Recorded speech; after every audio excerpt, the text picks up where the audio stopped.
As you can see, the kitchen was very small, and we needed to utilize as much space as possible.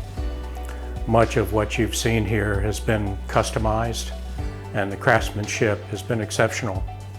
The cutting of the quartz and the installation of all the cabinets, it was quite a challenge, and we're very fortunate that it worked out extremely well.